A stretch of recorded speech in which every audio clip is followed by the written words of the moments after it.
Bienvenue dans notre émission Renouer avec la vie. Grande est ma joie de vous retrouver encore aujourd'hui. Je vous remercie de m'accorder les quelques minutes de votre temps pour écouter ce que j'ai pour vous aujourd'hui. Nous vivons dans un temps difficile. Cela est connu de tous.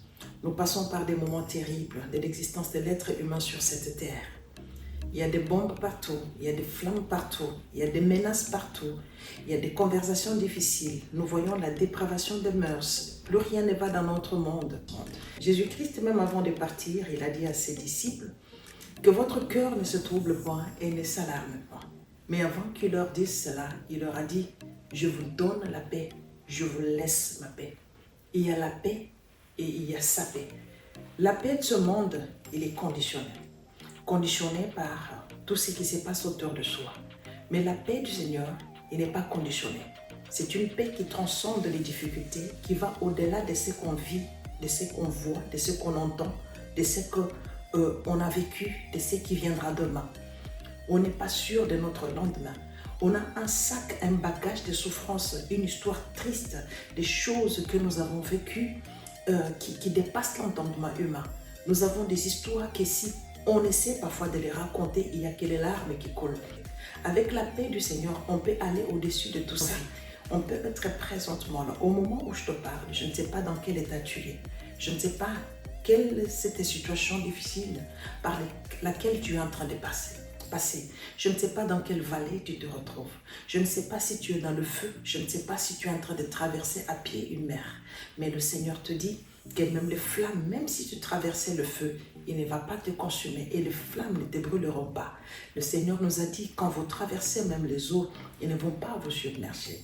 Alors, nous avons cette assurance. C'est juste l'assurance en ce que le Seigneur a dit. Parce que la parole de Dieu, elle est vie, elle est la vérité. Elle est elle-même vie et elle vivifie. Voilà, nous sommes venus aujourd'hui parler à un cœur. Je ne sais pas à quel niveau tu es affecté, quel problème tu as, ce que tu as vécu, le bagage que tu portes. Je ne sais pas quelle difficulté et comment est-ce qu'est impossible la situation à ton problème. Ben voilà, parce que nous vivons dans ce monde, le Seigneur a dit à ses disciples, je vous laisse la paix, je vous donne ma paix. Et nous la laissons, il a dit que votre cœur ne se trouble point, ne s'alarme point. Il leur a dit, voici le monde dans lequel vous restez. On va vous faire du mal, on va vous haïr, on va vous tuer, on va vous faire... Il y aura des temps où même les hommes deviendront fanfarons. Les hommes, l'empathie va disparaître des cœurs des hommes. C'est ce que nous sommes en train de vivre aujourd'hui. Il y a un refroidissement d'amour dans le cœur de l'homme. Alors, dans cette saison, ce temps que nous sommes en train de passer dans ce monde, si tu rencontres un fanfaron, passe ton chemin. Si tu rencontres une personne qui manque d'empathie vis-à-vis de toi, passe ton chemin. Si tu rencontres une personne qui ne t'aime pas pour des raisons que tu ne connais pas, passe ton chemin. Si tu passes devant la télévision, tu vois qu'on est en train de bombarder par-ci, par-là, passe ton chemin. Fais juste la prière et regarde ce que le Seigneur t'avait dit, que dans le temps, dans ce temps ici, les choses deviendront telles qu'elles sont là. Nous ne pouvons rien changer, sinon que prier, parce que notre prière peut changer des choses, peut changer la décision des hommes, peut changer la décision de Dieu, peut toucher le cœur des gens qui organisent et qui font de guerre des démonstrations de puissance. Dieu peut toucher leur cœur. Dieu a une puissance qui dépasse toutes ces puissances de ces hommes de ce monde. Toutes ces flammes que nous voyons, c'est vrai que ça fait trembler, ça peut nous faire peur. Mais Dieu a une armée et il a une arme qui peut détruire tout ce qu'eux se sont fait pour pouvoir détruire cette humanité. Nous passons notre chemin. Alors, qu'est-ce qui s'était fait mal aujourd'hui? Parce qu'il s'agit des histoires. Je te dis, ici dans notre chaîne, nous racontons des histoires. Nous nous inspirons de la vie des autres. Si tu ne lâches pas, parfois il y a des choses qui nous sont arrivées en tant qu'enfants, en tant que jeunes. Nous portons ces bagages, nous avançons avec. Plus le bagage est lourd, plus il va t'étouffer, plus tu te retrouveras par terre. Et quand tu te retrouves par terre, tu ne marches pas, tu ne vas plus te battre pour la vie et finalement tu vas mourir. Or, le Seigneur a dit, il est là, il aime, il chuchote, il aime et il est là pour le cœur abattu, pour celui qui a un cœur brisé. Il est celui qui relève celui qui a un cœur abattu. Il est celui qui te donne la paix. Dans cet abattement, dans cette douleur que tu as là, Aujourd'hui, je veux te faire voir, moi, la personne que tu vois là, je suis passée par des situations difficiles, des temps sombres, très sombres de ma vie, dont je ne savais même pas comment est-ce que je me releverais de toutes ces situations.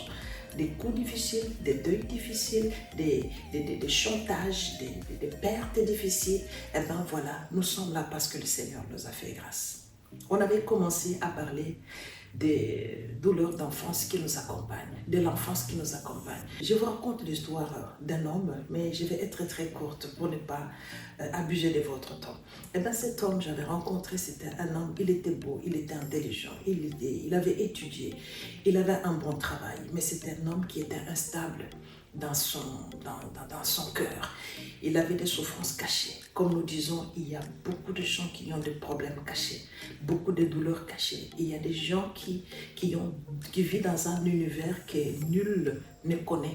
Ils avancent comme ça, vous pensez que c'est un être vivant, en fait c'est un être vivant en réalité, mais vous pensez que c'est quelqu'un qui vit, mais en réalité c'est une personne qui était déjà morte. Il est en train de marcher, il avance, mais au fond de lui, il est déjà parti. Il y a dans ce monde beaucoup de gens qui souffrent. Il y a beaucoup de douleurs qui ne sont pas racontées. Il y a beaucoup d'histoires qui aimeraient être entendues. Il y a beaucoup de choses, des choses que les gens ont vécues, que les gens souhaiteraient raconter, mais ils n'ont pas confiance, ils ont peur. Et c'est tellement lourd parfois qu'on ne sait pas en parler. Et nous sommes là, nous vous ouvrons la porte. Nous, si vous avez besoin d'un peu de motivation, vous avez besoin d'un soutien, savoir comment est-ce que vous pouvez sortir de votre chagrin, Réavi est là pour vous. Laissez-nous un commentaire, nous allons vous suivre et nous allons causer avec vous. Le Seigneur est là, même pas nous, le Seigneur est là. Rentrez dans la prière, cherchez-le, il a la solution au problème. Il a les bras ouverts à celui qui souffre, parce que celui qui a dit, venez à moi, vous tous qui êtes fatigués et chargés, je vous donnerai du repos.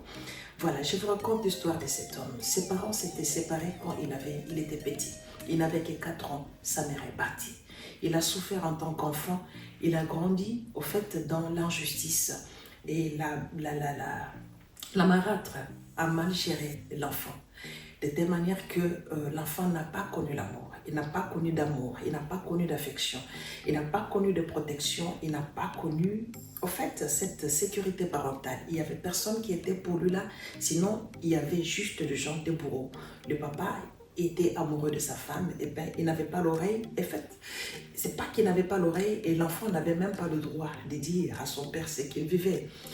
Et bien voilà, dans ces conditions-là, papa, si vous vous séparez avec votre femme et que vous décidez de prendre vos enfants à la maison, ayez le temps de causer avec vos enfants, ayez le temps d'écouter vos enfants.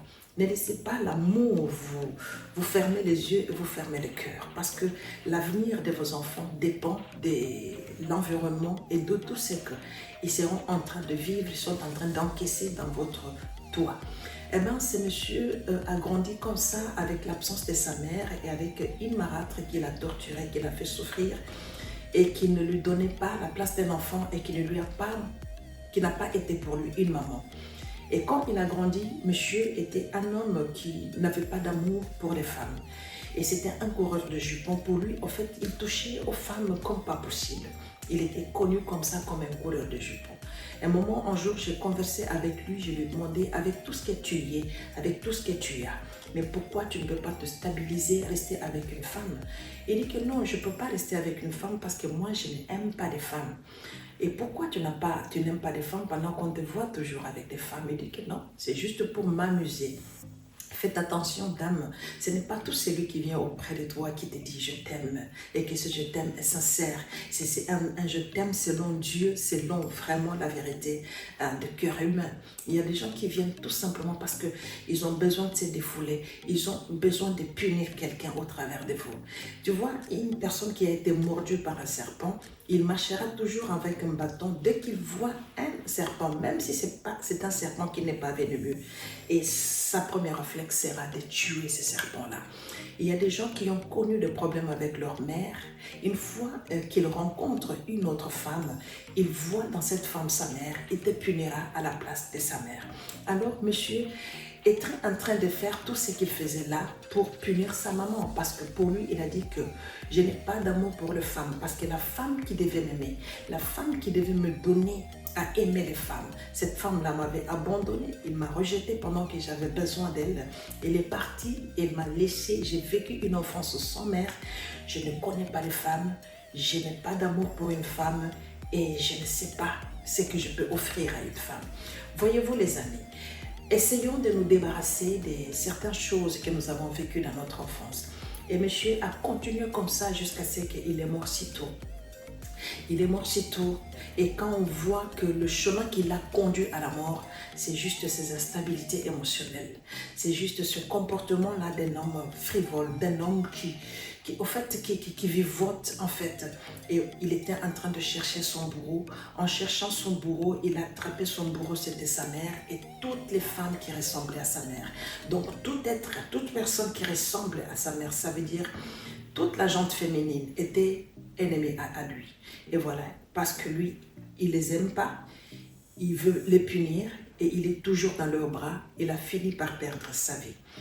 Alors, si vous ne choisissez pas aujourd'hui de vous réparer, de sortir un peu, de vous débarrasser des casseroles anciennes de votre enfance, si vous ne vous cherchez pas une voie de sortie, si vous ne vous cherchez pas comment vivre autrement sans avoir reçu, bien sûr, ce que vous n'avez pas reçu là, si vous ne choisissez pas une voie de sortie, parce que nous pouvons parler, mais la décision, c'est à vous.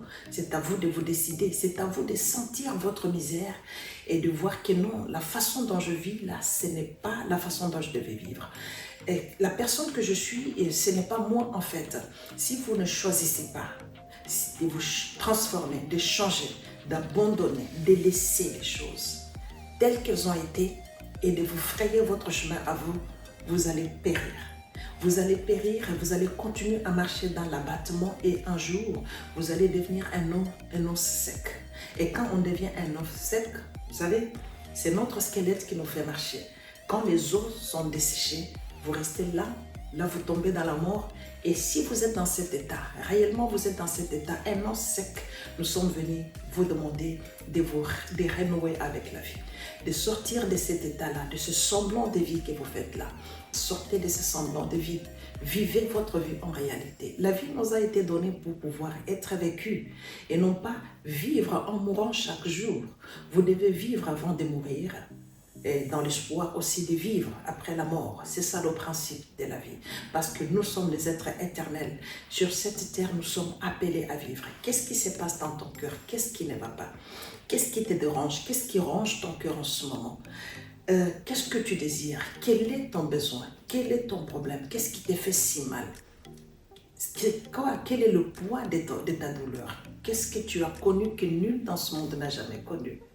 Est-ce que tu peux te sauver aujourd'hui? Le Seigneur te tend la main et nous te disons, relève-toi. Relève-toi parmi les morts parce que là, tu n'es plus en train de vivre. Là, tu es en train de survivre. Nous te tendons la main. Nous sommes là pour pouvoir ausculter le chemin chaotique des gens. Nous sommes aujourd'hui, notre caméra est tombée sur toi aujourd'hui, s'est arrêtée sur toi aujourd'hui. Nous avons ausculté ton cœur, nous avons trouvé, nous avons compris que ça ne va pas. Et comme ça ne va pas, nous te motivons à te relever, à te remettre debout, à savoir que nous autres ici, nous avons perdu, nous avons pleuré, nous avons été déchirés, nous avons été réduits à morceaux. Mais aujourd'hui, nous nous sommes recollés, nous sommes encore debout parce que nous avons encore des choses à faire. Parce que le chemin doit continuer. Le chemin est encore long. Comme le chemin est encore long, alors débarrasse-toi de tout ce qui peut étouffer ta marche. Que Dieu te bénisse. À la prochaine.